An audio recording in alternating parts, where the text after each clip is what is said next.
Hello, all my dear students. Welcome to the YouTube channel of Challengers unique classes. हम लोग बहुत सारे video को अभी तक देखे हैं जिसमें फिजिक्स का भी कुछ टॉपिक बताया गया है, मैथ्स का भी बताया गया है। मैथ्स में हम लोग लिमिट पर है, फिजिक्स में हम लोग ऑप्टिक्स पढ़ रहे हैं। तो आज जो है, आज मैथ्स का लेक्चर होने वाला है जिसमें बहुत ही इंपॉर्टेंट थ्योरी आपके लिए हम लेकर आए हैं। ठीक है, काफ़ी काम का चीज़ है। इसके बिना न तो इंजीनियरिंग पॉसिबल है, आगे का कोई भी साइंस का जो पढ़ाई होता है, खास करके इंजीनियरिंग का जो जितना भी ब्रांचेज है उसमें बिना इसका काम नहीं चलता है। और वो टॉपिक का नाम है डिफरेंशिएशन। फाइनल एग्जाम के लिए तो ज़रूरत है ही, खास करके आगे के पढ़ाई के लिए भी ज़रूरत है। तो डिफरेंशिएबिलिटी का चैप्टर पढ़ेंगे जिसको हिंदी में अवकलनीयता कहते हैं। ठीक है, क्या होता है डिफरेंशिएबिलिटी, कैसे इसके क्वेश्चंस को सॉल्व करते हैं, फिर कैसे कैसे हम बहुत आसान तरीके से अपने एग्जाम में इस क्वेश्चंस को सॉल्व करके अपने मार्क्स को अच्छा बेटर कर सकते हैं, ये सारे चीज़ का डिस्कशंस आज इस क्लास में करेंगे। तो स्टार्ट करते हैं।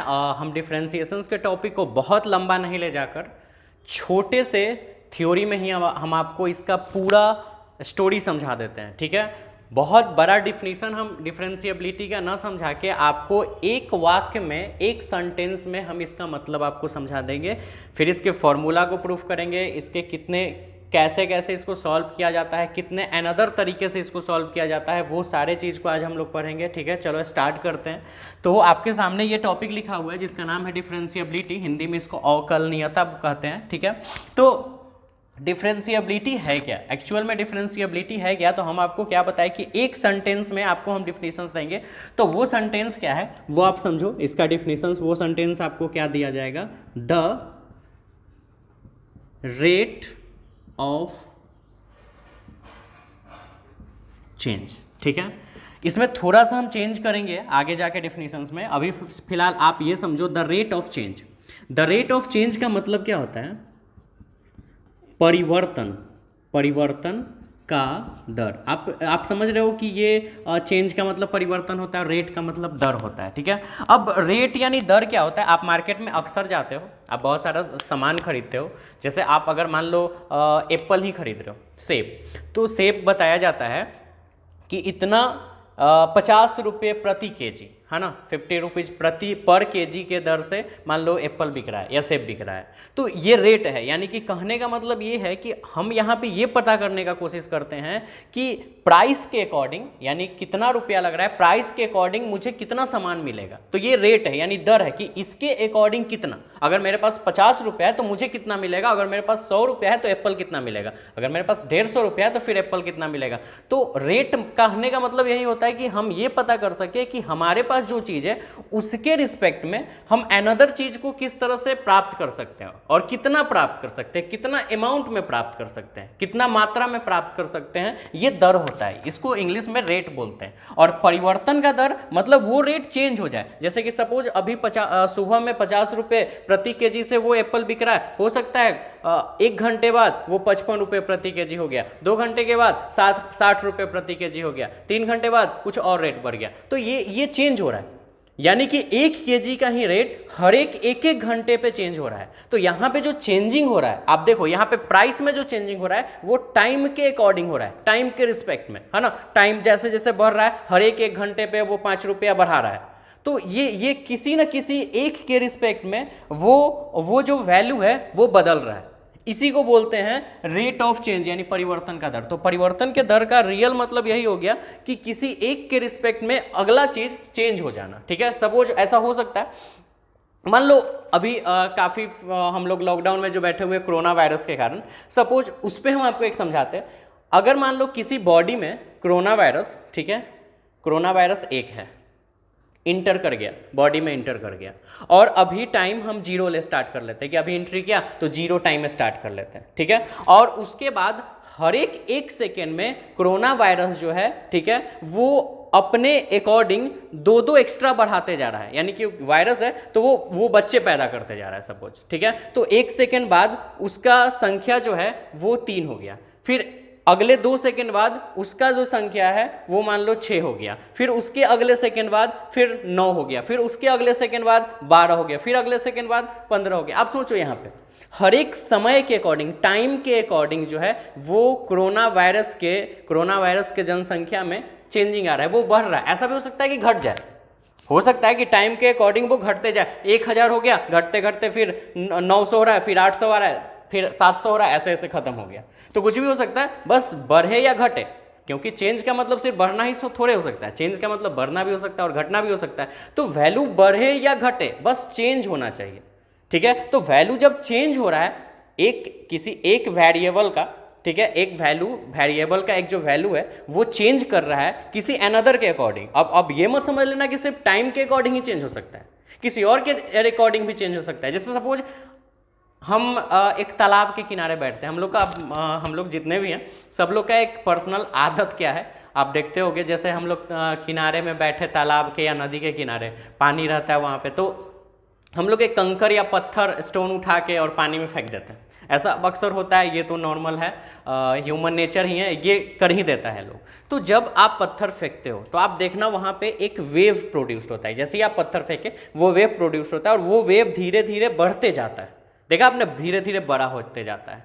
तो अब समझो यहाँ पे द रेट ऑफ चेंज का मतलब कि ये बढ़ते चला जा रहा है। अच्छा, बढ़ने से क्या, कैसे कैसे बढ़ रहा है और क्यों बढ़ रहा है, ये रेट ऑफ चेंज के अकॉर्डिंग हम समझते हैं। जब आपने पत्थर डाला तो पत्थर जितना साइज का था उतना साइज के पानी में उसने हलचल मचा दिया, तो वहां पे एक वेव प्रोड्यूस हुआ। वेव मतलब होता ही हलचल है, आपने फिजिक्स में पढ़ा है, तरंग, ठीक है। तो वहां पे हलचल उत्पन्न हो गया, समझ गए यहां तक? अच्छा, हलचल तो उत्पन्न हो गया, धीरे धीरे वो बढ़ रहा है। अच्छा, मान लो पत्थर का जो साइज होगा, उस पत्थर के साइज का कुछ ना कुछ रेडियस रहा होगा, सपोज 2 सेंटीमीटर रेडियस मान लेते हैं, कुछ भी मान लेते हैं, 2 सेंटीमीटर हम मान लेते हैं। तो जब पत्थर पानी में गिरा होगा तो पानी का जो रेडियस होगा जिस समय पानी को हटाया होगा, क्योंकि जितना वो साइज का होगा उतना ही तो वो हटाया होगा, तो पानी में जो वेव प्रोड्यूस्ड हुआ वो भी अप्रोक्स 2 सेंटीमीटर के आसपास का होगा, ठीक है।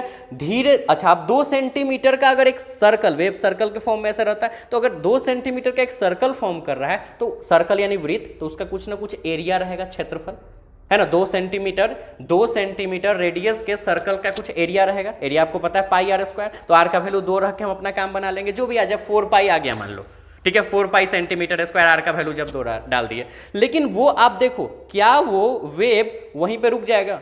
नहीं, वो वेव बढ़ते जाएगा। आप देखो, हर एक कुछ सेकंड के बाद वो वेव इतना बड़ा, फिर इतना बड़ा, फिर इतना बड़ा, फिर इतना बड़ा, ये बढ़ते जाएगा। आप सोचो यहां क्या हो रहा है, यहां धीरे धीरे रेडियस बढ़ रहा है ना, यानी कि जब इतना बड़ा से इतना बड़ा हो रहा है, फिर इतना बड़ा हो रहा है, फिर इतना बड़ा हो रहा है, इसका मतलब हर एक टाइम के अकॉर्डिंग इसका रेडियस जो है वो ग्रोथ करते जा रहा है, रेडियस बढ़ रहा है, ठीक है। और अगर रेडियस बढ़ रहा है तो पहले रेडियस 2 था, अब रेडियस 3 हो गया, 4 हो गया, 5 हो गया, 6 हो गया, तो इसके अकॉर्डिंग एरिया भी तो बढ़ेगा ही, यानी सर्कल का एरिया यानी क्षेत्रफल बढ़ते चला जा रहा है, ठीक है।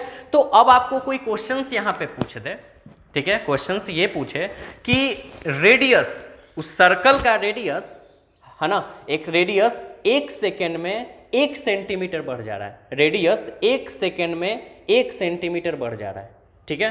तो आप बताइए कि उसका एरिया टाइम के अकॉर्डिंग कितने रेट से बढ़ रहा है, टाइम के अकॉर्डिंग। तो अगर टाइम के अकॉर्डिंग पूछ रहा है तो इसका मतलब हमको एरिया को टाइम के अकॉर्डिंग कंपैरिजन करना है, कितना बढ़ रहा है। क्वेश्चंस ये भी हो सकता है कि एरिया रेडियस के अकॉर्डिंग कितना ग्रोथ कर रहा है, कितना इंक्रीज कर रहा है या कितना डिक्रीज कर रहा है। तो ये कुल मिला के समझाने का मेरा मतलब ये है कि द रेट ऑफ चेंज का मतलब होता है कि वो धीरे धीरे ग्रोथ कर रहा है, या वो डिक्रीज भी कर सकता है, वो बढ़ भी सकता है या घट सकता है, टाइम के अकॉर्डिंग भी। कोई जरूरी नहीं कि हम जब क्वेश्चन सॉल्यूशन करते रहेंगे तो वहां पे सिर्फ टाइम का ही नाम आएगा कि टाइम के रिस्पेक्ट में ही आप एरिया डिफाइन करो या टाइम के रिस्पेक्ट में ही आप वॉल्यूम पता करो कि बढ़ रहा है कि घट रहा है। ये भी हो सकता है कि रेडियस के बेस पे ही आप एरिया या वॉल्यूम निकालो, ये भी हो सकता है कि हाइट के बेस पे आप एरिया या वॉल्यूम निकालो, ये भी हो सकता है कि लेंथ के बेस पर आप निकालो। हो सकता है कि हम किसी रूम का लेंथ बढ़ा रहे हैं, ठीक है, तो ऑलरेडी लेंथ अगर बढ़ा रहे हैं तो उसका एरिया बढ़ते चला जाएगा। तो अगर एरिया बढ़ रहा है तो लेंथ के अकॉर्डिंग उसका एरिया कितना बढ़ रहा है। तो यहां पे टाइम का बात नहीं है, यानी कहने का मतलब ये नहीं कि हम यही सोचेंगे कि द रेट ऑफ चेंज का मतलब होता है कि कोई भी चीज टाइम के रिस्पेक्ट में बढ़ जाए, नहीं, टाइम के रिस्पेक्ट में भी बढ़ सकता है, किसी अनदर चीज के भी रिस्पेक्ट में बढ़ सकता है। ऐसा भी हो सकता है कि हम राम के पास 100 रुपया है, श्याम के पास 5 रुपया, ठीक है, हमने कंपेरिजन किया कि राम जो है वो श्याम से कितना ज्यादा है, तो 100/5 कर दिए, 20 गुना ज्यादा हो गया। फिर कुछ देर के बाद राम का जो है वो 200 हो गया और श्याम का 5 ही रह गया, तो अब कितना ज्यादा, आप डिवाइड करके देख सकते हो कितना ज्यादा। तो यहाँ पे हम राम का जो द रेट ऑफ चेंज है यानी परिवर्तन जो निकाल रहे हैं, ठीक है, वो किसके अकॉर्डिंग निकाल रहे हैं, तो श्याम के अकॉर्डिंग निकाल रहे हैं, ना कि टाइम के अकॉर्डिंग। तो आप वो क्वेश्चन पे डिपेंड करता है कि आप टाइम के अकॉर्डिंग निकालना है आपको, या रेडियस के अकॉर्डिंग, या लेंथ के अकॉर्डिंग, या किसी दूसरे चीज़ के अकॉर्डिंग।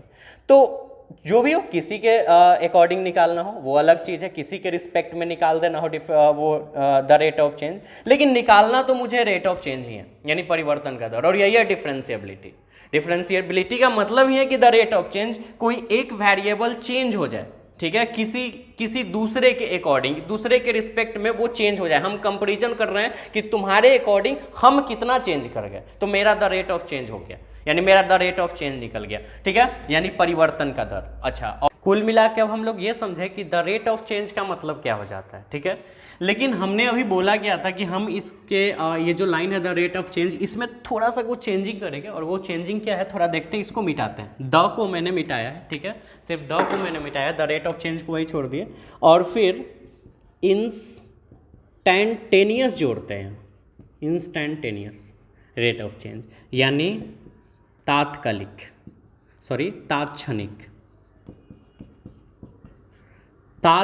परिवर्तन का दर, ठीक है। अब हमको ये समझना है द रेट ऑफ चेंज का मतलब हम लोग समझ गए कि वो चेंज हो जाए, है ना, कोई एक वेरिएबल जो है वो चेंज हो जाए किसी दूसरे के रिस्पेक्ट में, तो वो द रेट ऑफ चेंज है। लेकिन तात्क्षणिक इंस्टैंटेनियस रेट ऑफ चेंज क्या है, चलो इसको समझते हैं, बहुत आसान चीज है, अच्छे समझते हैं। तालाब पे चलो वापस, तुम तालाब पे बैठे हुए हो, ठीक है, तुमने पत्थर मारा, वेव बना, वेव बनना, जब तुम पत्थर मारे उसी समय से वेव बनना स्टार्ट हो गया, ठीक है। लेकिन हम तुम्हारे पास पहुंचे 2 या 3 सेकंड के बाद। तो सोचो, जब वेव इतना छोटा था, फिर इतना छोटा, इतना छोटा, इतना छोटा, इतना छोटा, हो सकता है जब इतना बड़ा वेव हुआ होगा तब हम वहां पहुंचे, ठीक है। तो हमारे पहुंचने से पहले जो हमारा पास्ट था, जो पास्ट है, हमारे पहुंचने से पहले जो चेंज हुआ उसके बारे में मुझे नहीं पता, क्योंकि मैंने उसे नहीं देखा। लेकिन जिस समय हम पहुंचे और उस समय वेव देखे, तो उस समय के बाद भी इतना बड़ा वेव से और थोड़ा बड़ा बन रहा होगा, तो चेंज तो वहां भी हो रहा है। लेकिन वो चेंजिंग हमने देखा, ठीक है। तो जब से मैंने देखना स्टार्ट किया, उसी समय से हम सोचना स्टार्ट कर देंगे कि अब वेव जो है, वेव का एरिया जो है वो चेंज कर रहा है किसी एक चीज के अकॉर्डिंग में, क्योंकि उससे पहले तो मैंने देखा ही नहीं है, अब से देखा है। तो अब से जब मैंने देखा, तो इस समय से जो चेंजिंग आ रहा है वो the instantaneous rate of change है, यानी तात्क्षणिक परिवर्तन का दर। तो तात्क्षणिक परिवर्तन का दर, इंस्टैंटेनियस रेट ऑफ चेंज का सीधा मतलब हो गया कि पहले से हो रहा था वो प्रोसीजर, या कब से हो रहा है मुझे नहीं पता। हम जब से देखना स्टार्ट किए, हम जब से सोचना स्टार्ट कर दिए, उस समय से उसके रेट में क्या चेंजिंग आ रहा है, वो ज़्यादा हो रहा है चेंज होके या कम हो रहा है, ठीक है। वो चेंजिंग हम पता करने लगे उस समय देख के, तो वो इंस्टैंटेनियस रेट ऑफ चेंज है। और उससे पहले क्या हो रहा था या मेरे जाने के बाद क्या होगा, उससे हमको मतलब नहीं है। हम जब हैं या आप जब हैं, तो वो आपके लिए इंस्टैंटेनियस रेट ऑफ चेंज हो जाएगा, ठीक है। और आपके पहले या आपके बाद, या मेरे पहले या मेरे बाद क्या हो रहा है या क्या होगा, उससे मतलब नहीं रखना है। तो एक्चुअल में इंस्टैंटेनियस रेट ऑफ चेंज ही डिफरेंशिएबिलिटी का मेन सेक्शन है। तो डिफरेंशिएबिलिटी को डिफाइन कर सकते हैं, it is defined as the instantaneous rate of change, यानी यह तात्क्षणिक परिवर्तन के दर के रूप में परिभाषित होता है, ठीक है। तो ये हो गया डिफरेंशिएबिलिटी का एक शॉर्ट फॉर्म, छोटा सा एक डिफिनीशन है, जो कि आपको याद हो गया होगा, इंस्टैंटेनियस रेट ऑफ चेंज, तात्क्षणिक परिवर्तन का दर, ठीक है। अब इस चीज को सॉल्व करने के लिए, सॉल्यूशंस लेने के लिए, सॉल्यूशंस के लिए बहुत सारे नियम चलते हैं, ठीक है। तो उसमें से एक नियम जो था, एक लॉ जो था, वो 11th क्लास में पढ़ना था, लेकिन वो थोड़ा एक लंबा सा प्रोसीजर था। लेकिन क्योंकि उसमें क्वेश्चन, छोटे छोटे क्वेश्चंस को तो कुछ हद तक बना भी पाते थे, लेकिन बनाते भी थे तो वो काफ़ी ज़्यादा डिस्टेंस लेता था, काफ़ी बड़ा में बनता था, थोड़ा हार्ड भी हो जाता था। तो फिर उसको आसान करने के लिए आगे चल के चेन फॉर्मूला बनाया गया। आप किसी भी बड़े से बड़े कॉम्प्लेक्स डिफरेंशिएशंस के क्वेश्चंस को आप एक सिंपल वे में सॉल्व कर सकते हैं यूजिंग चेन फॉर्मूला, ठीक है। तो वो कैसे होता है वो सारा चीज डिस्कस करेंगे, लेकिन उससे पहले जो मैंने 11th में पढ़ा था उस चीज को वापस एक बार रिपीट कर लेते हैं कि उसमें क्या दिक्कत है, क्योंकि बहुत बच्चा पढ़ा भी होगा नहीं भी पढ़ा होगा, तो उसमें क्या दिक्कत आने वाला है वो चीज देख लेते हैं। और उसके बाद फिर हम लोग चलते हैं चेन फॉर्मूला पे, और 3 सेक्शंस बताया जाएगा, जिसमें हम आपको पहला फर्स्ट प्रिंसिपल का मेथड्स है, फर्स्ट प्रिंसिपल मेथड यानी प्रथम सिद्धांत का नियम जो 11th क्लास में पढ़ना था उसके बारे में बताएंगे, और फिर उसके बाद हम आपको चेन फॉर्मूला बताएंगे, और एक और फॉर्मूला है जो कि ये दोनों पढ़ाने के बाद हम अगला टर्म बताएंगे जिस पे क्वेश्चंस बनाया जा सकता है, एनसीईआरटी उस पे देता है, और फिर एनसीईआरटी ज़्यादातर चेन फॉर्मूला पे ही क्वेश्चंस आपको बनवाता है, एग्जाम में भी वैसा ही बनाना होता है, लेकिन चलो सारे तरह का जो क्वेश्चन है हम पढ़ लेते हैं। तो सॉल्यूशंस में हम फर्स्ट प्रिंसिपल पढ़ते हैं, ठीक है, फर्स्ट प्रिंसिपल ऑफ डेरिवेटिव, ठीक है, यानी अवकलज के प्रथम सिद्धांत, अवकलज के प्रथम सिद्धांत के बारे में हम लोग पढ़ रहे हैं, ठीक है। चलो देखते हैं क्या है। कॉम्प्लेक्स क्वेश्चंस को बनाने के लिए इसमें बहुत मुश्किल हो जाता है, लेकिन फिर भी लोग बनाता ही हैं। चलो देखते हैं क्या है। सबसे पहले हम लेट करते हैं, पहले फॉर्मूला साबित कर लो। Let y equal to F X, मैंने एक फंक्शन ऑफ x को y मान लिया, ठीक है। क्यों?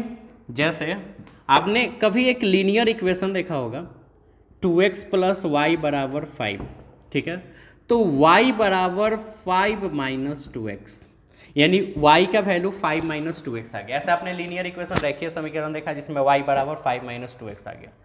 अच्छा, इस चीज को अगर भूल जाओ, सिर्फ इतना को देखो, तो तुमको देख के यही पता चलता है ना कि ये जो फंक्शन है वो x का फंक्शन है, ठीक है। कारण क्योंकि इसके क्वेश्चन में सिर्फ x है, y नहीं है, तो ये जो है वो फंक्शन ऑफ x है, ठीक है। अगर यही क्वेश्चंस 5 माइनस 2y की जगह कुछ और भी हो सकता है, 3y 4y वाई स्क्वायर कुछ भी हो सकता है, तो वो फंक्शन, खैर वाई स्क्वायर तो फिर क्वाड्रेटिक इक्वेशन हो जाएगा, लेकिन वो भी फंक्शन ऑफ y हो सकता है, कोई दिक्कत नहीं। तो fy, तो ये फंक्शन ऑफ y है, ठीक है। अगर ऐसा क्वेश्चंस मिले 5x माइनस 2y, जो कि हम लोग बहुत आगे चल के पढ़ेंगे, तो ये है फंक्शन ऑफ xy, इसमें xy दोनों है मर्ज, तो ये फंक्शन ऑफ xy है। लेकिन जहां सिर्फ x ही दिखे वो फंक्शन ऑफ x है, जहां y दिखे वो फंक्शन ऑफ y है, जहां सिर्फ z दिखे वो फंक्शन ऑफ z है, जहां x और y दोनों दिखे वो function of x and y दोनों है, ठीक है। तो जब आप एक लीनियर इक्वेशंस को y बराबर 5 माइनस 2x करते हो, तो ये फंक्शन ऑफ x ही है ना, तो y लिखो या फंक्शन ऑफ x लिखो, दोनों सेम चीज है। तो इसलिए मैंने मान लिया है कि y बराबर एफ एक्स, क्योंकि ऐसा होता ही है, जो y का वैल्यू है फंक्शन ऑफ एफ एक्स है, और हम यहाँ पे मान भी लिया, ठीक है, समझ गए। अच्छा, अब आगे चलते, ध्यान देना, काफी काम का चीज है। इसको हम इक्वेशन फर्स्ट कर लेते हैं जो मैंने लेट किया, ठीक है, माना कि। अब क्या करते हैं, लेट, ठीक है, लेट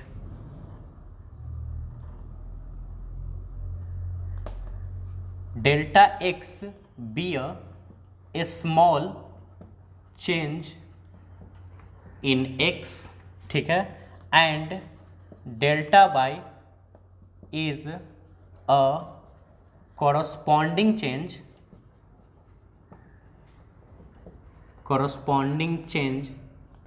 ठीक है, in y।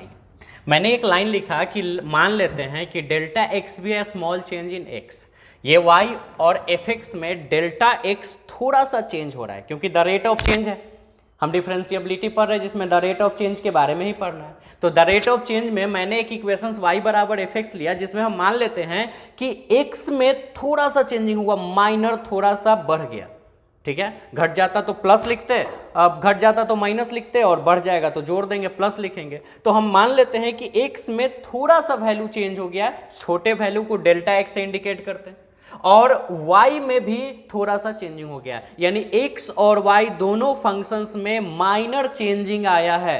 The rate of change का टॉपिक है, तो थोड़ा सा चेंज आया, एक में डेल्टा x चेंज आया और एक में डेल्टा y चेंज आया। तो अब रिजल्ट क्या होगा, ठीक है, रिजल्ट देखते हैं। रिजल्ट देखा जाए तो क्या होगा, नोटिस करो क्या होगा, ठीक है, कि y में चेंज हुआ है डेल्टा y, तो पहले से थोड़ा बढ़ गया, तो डेल्टा वाई अगर घट जाता तो माइनस लगा देते, ठीक है ना, अगर बढ़ रहा है तो प्लस लगा देते, चलो बढ़ना ही मान लेते हैं, तो बढ़ रहा है, तो y में थोड़ा सा चेंज हो रहा है, तो हमने लिखा है कि delta Y is a corresponding change in y, तो y में डेल्टा वाई चेंज हो रहा है। अच्छा, इक्वल टू f, और x में कितना चेंज हो रहा है, डेल्टा x, यानी x जो था उसमें डेल्टा x हो रहा है, ये ना कि फंक्शन में नहीं, फंक्शन में डेल्टा x नहीं, यानी फंक्शन नहीं बदल रहा है, ठीक है ना, यानी x में चेंजिंग आ रहा है, और x में चेंजिंग आने के कारण अब फंक्शन पे क्या प्रभाव पड़ेगा वो तो आगे देखेंगे। तो हमने x में, जैसे यहाँ y में चेंजिंग हुआ है तो y में जोड़े, तो उसी तरह x में चेंजिंग हुआ है तो x में जोड़े हैं, ठीक है, डेल्टा x हो गया, और ये बन गया तुम्हारा इक्वेशन सेकेंड। ठीक है, अब आपके पास दो इक्वेशन, एक आपने ये लिखा था और उसके बाद आपने स्मॉल चेंज किया, दोनों चेंज करने के बाद आप दोनों को सबट्रैक्ट करते हैं। ठीक है, चलो सबट्रैक्ट करते हैं। From equation 2 minus equation first we get, हम इक्वेशन सेकेंड में इक्वेशन फर्स्ट को घटाते हैं। ठीक है, हम अभी फॉर्मूला प्रूफ कर रहे हैं, अभी तक क्वेश्चंस डील करना नहीं पड़े। क्वेश्चंस हम लोग डील करेंगे, क्वेश्चंस को सॉल्व करेंगे, काफी आसान होगा आपके लिए अगर आप ये सब बेसिक चीज समझ लें। ठीक है, और उसके अलावा आप क्वेश्चंस, ये एक ऐसा डिफरेंशिएशंस का चैप्टर होगा कि इट्स गारंटी कि आप इसके हर एक क्वेश्चंस को आप सॉल्व करोगे एक बार बताने के बाद, काफी आसान होगा और काफी मजेदार, और क्वेश्चंस भी काफी ज्यादा होगा, आपके एग्जाम में भी काफी ज्यादा आता है। तो इसलिए आप इसको ध्यान से समझो। हम अभी फॉर्मूला ला रहे हैं, वो भी कौन सा फॉर्मूला, तो फर्स्ट प्रिंसिपल का, यानी प्रथम सिद्धांत का। ये इस सिद्धांत एक्चुअली में तो ये 11th में पढ़ना था, लेकिन एक दो साल 2015 में भी फर्स्ट प्रिंसिपल से डिफरेंशिएशंस का एक क्वेश्चन पूछा था, हो सकता है आगे भी पूछ ले, तो इस तरह का हम क्वेश्चंस पढ़ ले रहे हैं इसलिए। अच्छा, अब आगे देखते हैं। तो हम सब ट्रैक कर रहे हैं, इक्वेशन फर्स्ट में से सेकंड या सेकंड में से फर्स्ट को घटा रहे हैं, तो सेकंड में से फर्स्ट को घटा लेते हैं, चलो घटाते हैं। तो ये आपका है y plus delta Y minus Y. ठीक है, नहीं समझे, इक्वेशन सेकंड में से फर्स्ट घटा रहे हैं, तो सेकंड के लेफ्ट साइड को y प्लस डेल्टा वाई को फर्स्ट के लेफ्ट के साथ सब ट्रैक कर लिए, और राइट को राइट के साथ। इधर राइट साइड में क्या है, F X plus delta x, और इसके राइट साइड में क्या है, एफ एक्स। तो ये दोनों मैंने सबट्रैक्ट कर लिया। ठीक है, नोटिस करो यहाँ कुछ कैंसिल होगा, क्या कैंसिल होगा, तो y से y कैंसिल हो गया। ठीक है, बचा अपना delta y equal to function of x plus delta x minus F X. ठीक है, अब आपका ये रिजल्ट आ गया। अब हम क्या करते हैं, इसमें कुछ अनदर चीज करते हैं, डिवाइडिंग बोथ साइड, ठीक है, बाय डेल्टा एक्स। हम अपने मन से इस दोनों इक्वेशंस को, दोनों साइड के LHS और RHS, इस इक्वेशंस के LHS और RHS यानी लेफ्ट हैंड साइड और राइट हैंड साइड, दोनों को हम डेल्टा एक्स से डिवाइड कर रहे हैं। और किसी भी इक्वेशंस को अगर दोनों साइड डिवाइड या दोनों साइड मल्टीप्लाई सेम नंबर से, या सेम नंबर को ऐड कर दिया जाए दोनों तरफ, या जोड़ दिया जाए या घटा दिया जाए, गुना भाग कुछ भी कर दो, तो रिजल्ट पे कोई चेंजिंग नहीं आता है, वो आपको पता है। तो इसलिए मैंने दोनों साइड किया है। तो डेल्टा वाई को हम डेल्टा एक्स से डिवाइड कर देते हैं, और F X plus delta x minus F X और अपॉन डेल्टा एक्स, इसको भी हमने डिवाइड कर दिया। ठीक है, अच्छा, यानी दोनों तरफ हम डेल्टा एक्स से तो डिवाइड कर लिए। अब हम लोग आगे का कुछ स्टेप लेते हैं। अच्छा, हमने क्या बोला था कि ये द रेट ऑफ चेंज तो है, यानी इसका कहने का मतलब ये है कि y का वैल्यू x के रिस्पेक्ट में चेंज हो रहा है। ठीक है, लेकिन ये तो द रेट ऑफ चेंज हो गया, इंस्टेंटेनियस का मतलब एक लिमिट वैल्यू, कब से स्टार्ट हुआ कब खत्म होगा आई डोंट नो, हम जब से देख रहे हैं यही मेरे लिए इंस्टेंटेनियस है। तो कब से स्टार्ट हुआ कब खत्म हो गया, ये तो इनफाइनाइट वैल्यू तक हो गया है ना, लेकिन जब हम देख रहे हैं तो एक लिमिटेड टाइम तक देखेंगे, अभी से लेके अभी तक।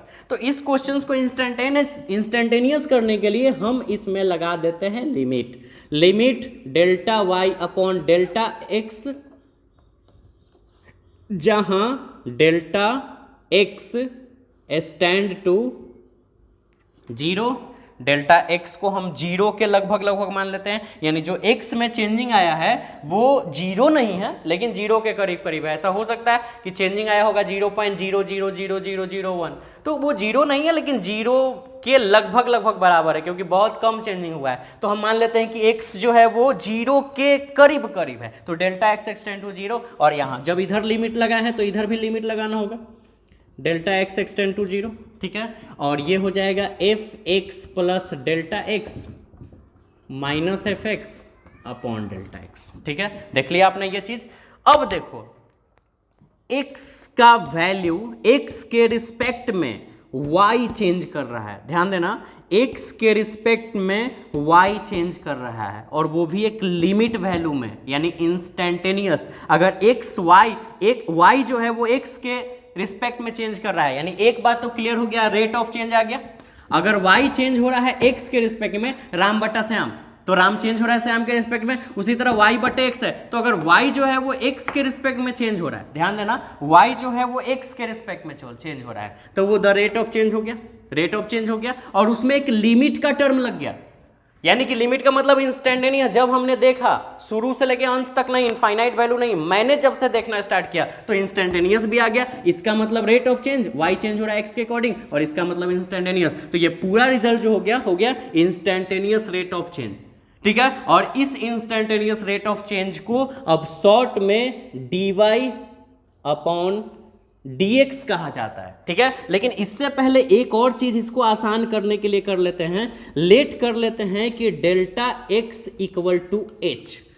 फॉर्मूला थोड़ा लेंदी लग रहा है, तो फॉर्मूला को और आसान बनाने के लिए मैथमेटिशियन ने क्या किया कि डेल्टा x को h मान लिया। h मानने से क्या होगा कि limit delta x h extend to 0 delta y बटा में delta x equal to limit, ठीक है, यहां भी डेल्टा x एक्सटेंड टू 0 को h एक्सटेंड टू 0 कहेंगे, और उसके बाद f, ध्यान देना x प्लस डेल्टा x को h लिख सकते हैं अब, फिर fx, और अपॉन यहां भी डेल्टा x को लिख सकते हैं h, ठीक है। यानी ये हम लिख सकते हैं। अब इससे लिखने से फायदा क्या है, चलो आगे चलते हैं, ठीक है। देखो अब इसको लिखने से ये फायदा है कि अपना वैल्यू क्या आया, ध्यान देना, ठीक है। आप ये देखो, ये जो रिजल्ट आया लिमिट, ये तो x जो है वो y के रिस्पेक्ट में चेंज कर रहा है, अभी आपने देखा, ठीक है। y जो है वो x के रिस्पेक्ट में चेंज कर रहा है, तो ये वाला जो सेक्शन है, खैर यहाँ पे h भी लिख सकते हैं क्योंकि डेल्टा x h के बराबर है, चलो वो बाद में भी लिख सकते हैं या छोड़ देते हैं। तो y जो है वो x के रिस्पेक्ट में चेंज हो रहा है, तो ये हो गया रेट ऑफ चेंज, और इसका मतलब हो गया इंस्टेंटेनियस, तो इंस्टेंटेनियस रेट ऑफ चेंज हो गया, और इसी को तो बोलते हैं डिफरेंशिएबिलिटी। तो डिफरेंशिएबिलिटी को शॉर्ट में इंडिकेट कैसे करेंगे, तो dy अपॉन dx के फॉर्म में, ठीक है। किस फॉर्म में, तो dy अपॉन dx के फॉर्म में। तो उसको हम, यानी जो लिमिट के रूप में लिखा हुआ था h extend to 0 delta x upon delta y, अब उसको शॉर्ट में ऐसे लिखा जाएगा, और बाकी अपना रिजल्ट क्या बचा, limit h extend to 0 f x plus h minus F X और अपॉन h, और यही आपका बन के तैयार हो गया फॉर्मूला, ठीक है, फर्स्ट प्रिंसिपल का, ठीक है। डेरिवेटिव ऑफ फर्स्ट प्रिंसिपल के बेस पे आप डेरिवेटिव डिफरेंशिएशंस का वैल्यू कैसे फाइंड करोगे, उसके लिए ये फॉर्मूला जनरेट हो गया।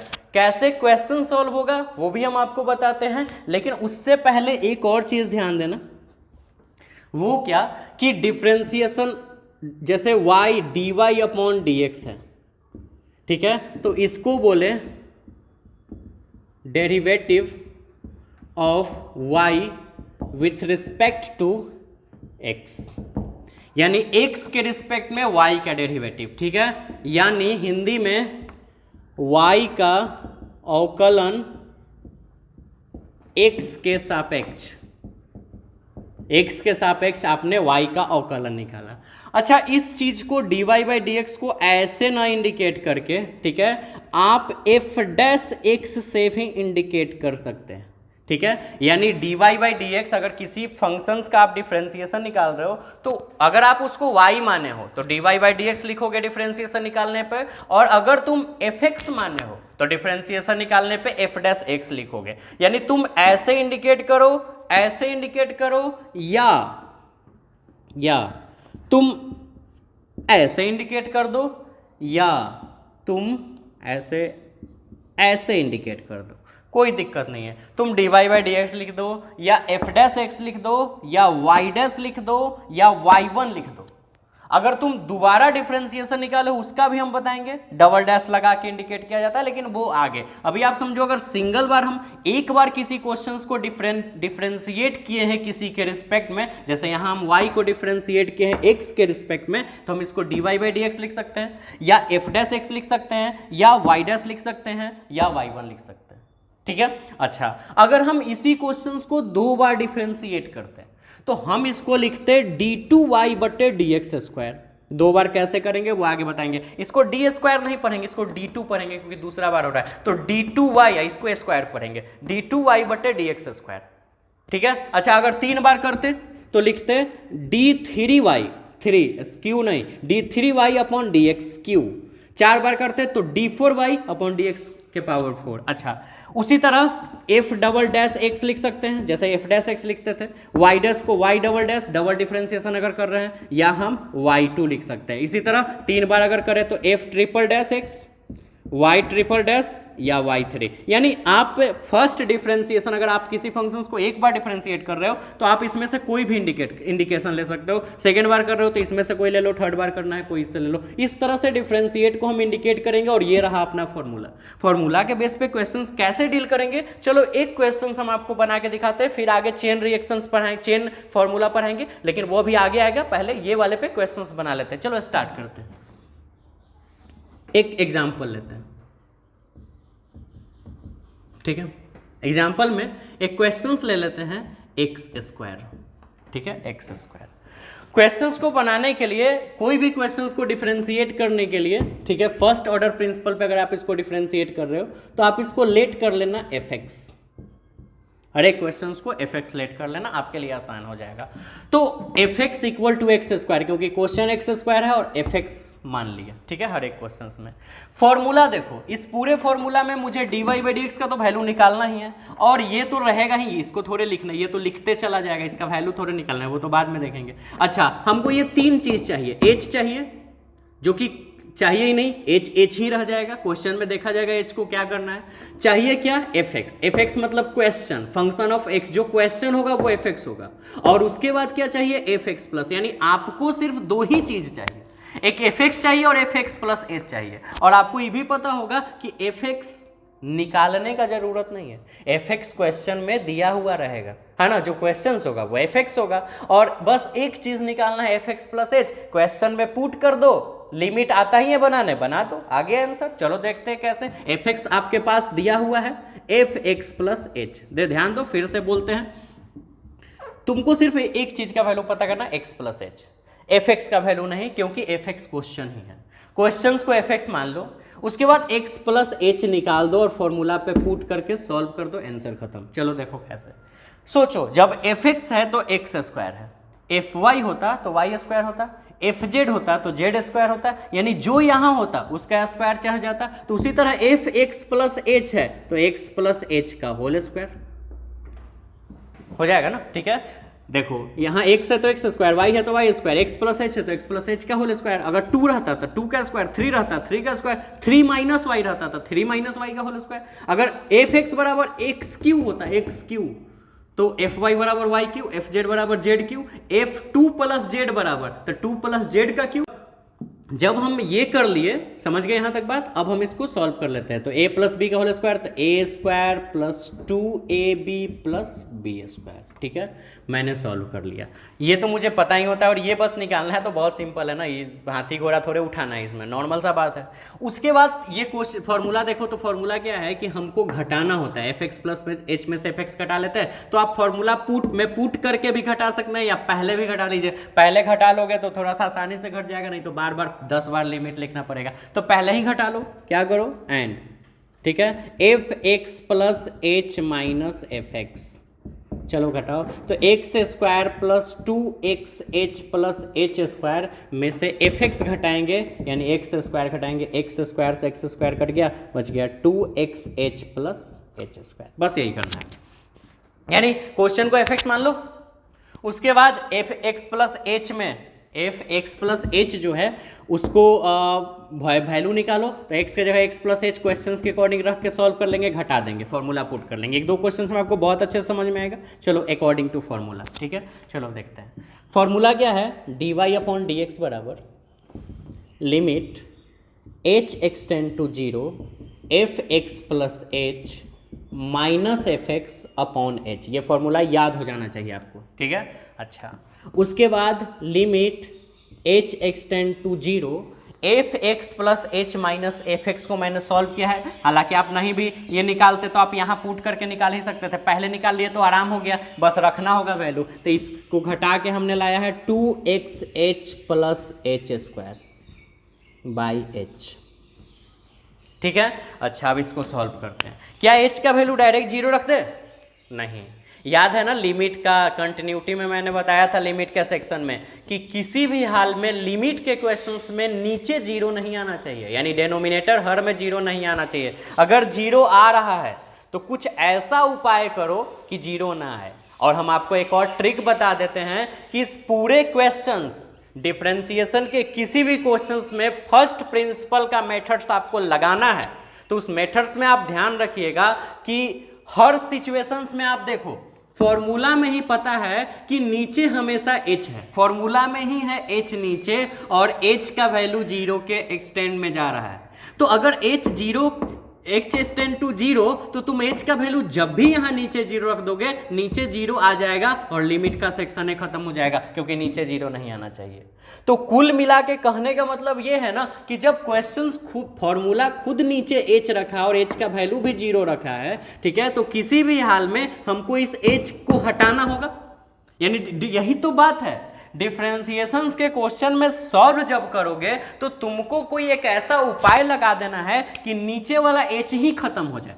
कहे कि अगर h रहा तो नीचे जीरो ला देगा और जीरो ला दिया तो तुम्हारे पूरे क्वेश्चंस के आंसर का धजिया उड़ जाएगा। ठीक है, तो कहने का मतलब यह है कि तुम कोई भी डिफरेंशिएशंस का क्वेश्चन हो फर्स्ट प्रिंसिपल से निकालना, तुमको बस एक उपाय करना है कि नीचे वाला h को कैसा हूं हटाओ, कुछ ऐसा करो कि नीचे वाला h नीचे जीरो ना आने दे। ठीक है, तुमको ऐसा उपाय लगाना होगा। तो यहां भी अगर h का वैल्यू जीरो रख दे तो नीचे जीरो आ जाएगा। तो देखो उपाय लगा देते, कुछ नहीं, ऊपर कॉमन ले लो, h कट जाएगा। देखो limit h extend to zero, h common ले लो तो बच जाएगा 2x प्लस h और अपॉन h, एक h से एक h कट गया, बच गया 2x प्लस h। अब कोई दिक्कत नहीं है, कारण limit h extend to zero 2x plus h। अब नीचे थोड़े कुछ बचा है, नीचे तो 1 बचा है, 1 तो आना ही चाहिए, कोई दिक्कत नहीं है। तो अब h का वैल्यू रख सकते हैं, h का वैल्यू जैसे ही जीरो रखेंगे तो बच जाएगा 2x प्लस जीरो, आंसर हो जाएगा 2x।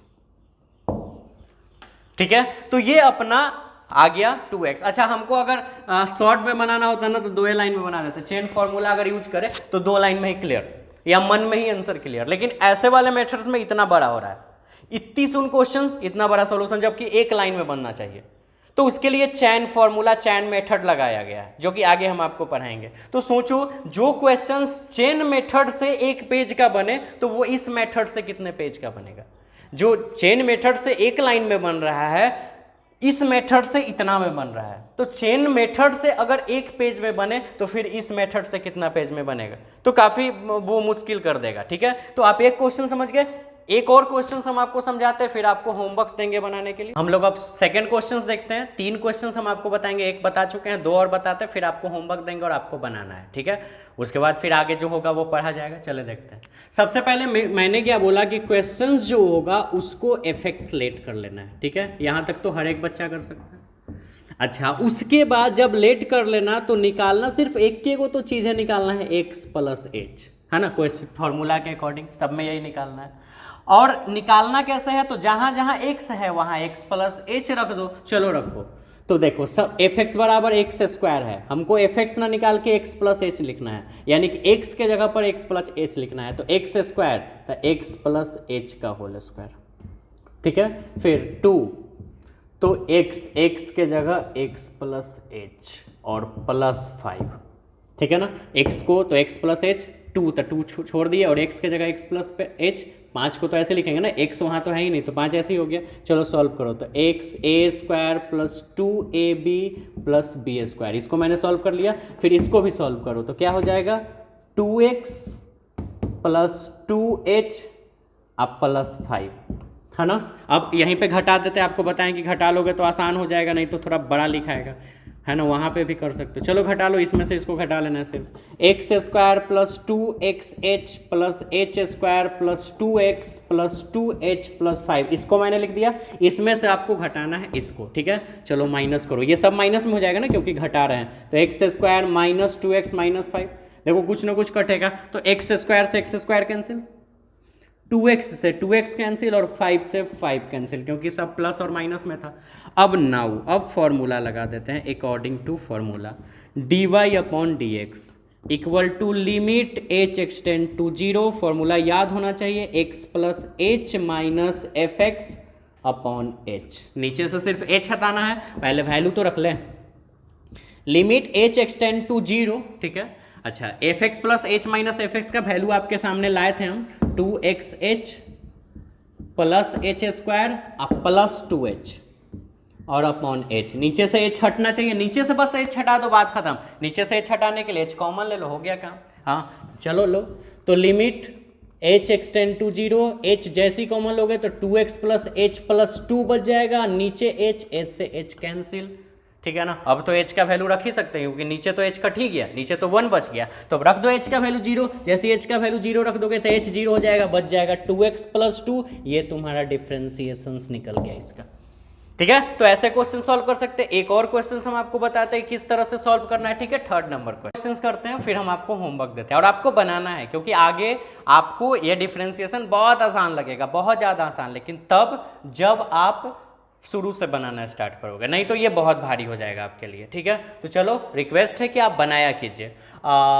तो तीसरा जो क्वेश्चन है वो सबसे पहले F X equal to X plus 2, ठीक है, पता ही आपको क्वेश्चन हो जाता है, और फिर x के जगह पर x प्लस एच लिख देते हैं, यही ना लिखते हैं बस। तो x के जगह पर x प्लस एच लिख दो और प्लस 2, ठीक है। x के जगह पर x प्लस एच, अब बाकी 2 तो रह जाएगा ना, फिर घटाएंगे ना, ठीक है। तो एफ एक्स प्लस एच में से एफ एक्स को घटा देंगे, चलो घटाओ। तो इसका value x plus H plus 2, इसमें से इसको घटाओ, माइनस एक्स माइनस 2 घट जाएगा ना। तो क्या क्या कटेगा, देखो x कट जाएगा, ठीक है, और उसके बाद क्या कट जाएगा, 2 कट जाएगा, बच जाएगा सिर्फ h बच गया अकॉर्डिंग टू फार्मूला। अब चलो बनाते हैं। फार्मूला क्या है, dy by D x, easy he question मैंने लिया था, फिर आपको देंगे क्वेश्चन अलग अलग तरह का। तो फार्मूला हम लिख लेते हैं, फार्मूला अब तक आपको याद हो जाना चाहिए, h limit h extend to 0 F X plus H minus F X upon H.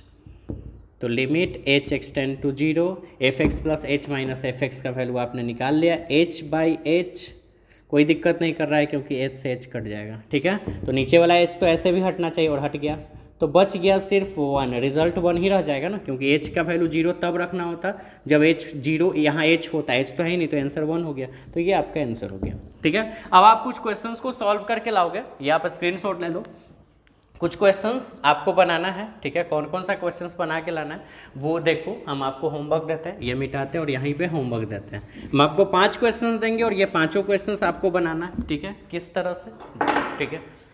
Homework पहला, x प्लस 2 का होल क्यूब, इसका डिफरेंशिएबिलिटी आपको फाइंड करना है। दूसरा, ठीक है, x square plus 5x plus 6, ठीक है।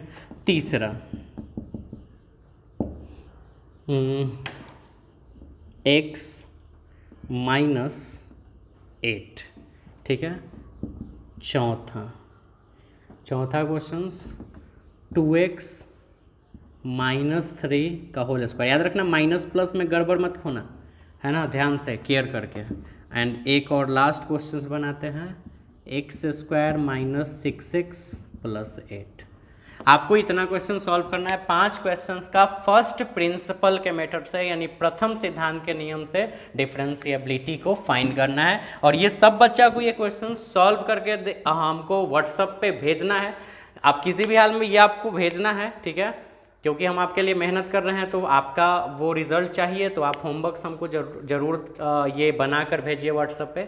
एक और चीज़ हम आपको बताना चाहते हैं कि थोड़ा चैनल अगर आप सब्सक्राइब नहीं किए तो चैनल को सब्सक्राइब कर लीजिए, और वीडियो को लाइक भी करते रहिए, कमेंट्स भी करते रहिए कुछ न कुछ वीडियो में, ठीक है, क्योंकि इससे हम लोग का कॉन्फिडेंस लेवल हाई होता है। तो फिर क्यों, तो एक तो बटन क्लिक करना है, तो क्या आपको दिक्कत हो रहा है, कर लो ना, नेट भी नहीं खत्म होगा। और एक और चीज़ है, वीडियो को अगर आपको देखना है तो आप वीडियो को डाउनलोड करके देख लो, 720p में डाउनलोड हो जाएगा, तो हाई रेजोल्यूशन, MB भी कम, आपका जो नेट का जो डाटा है, इंटरनेट का जो डाटा है वो भी बचेगा अगर आप डाउनलोड करके अगर आप वीडियो देख लेते हो, ठीक है। फ़ायदा भी रहेगा, आप उसको बैक भी कर सकते हो, आगे भी कर सकते हो, आराम से आपका डाटा लॉस नहीं होगा। एक बार जो डाटा लगा डाउनलोड होने में वही, ऊपर से आप HD में 720p रेजोल्यूशन का आप वो पिक्सल्स का आप डाउनलोड कर सकते हो, तो आपके लिए फ़ायदा होगा। तो चलो ये क्वेश्चंस आप हमको बना के भेजो और फिर मिलते हैं नेक्स्ट वीडियो में, ठीक है। Thank you for watching this video.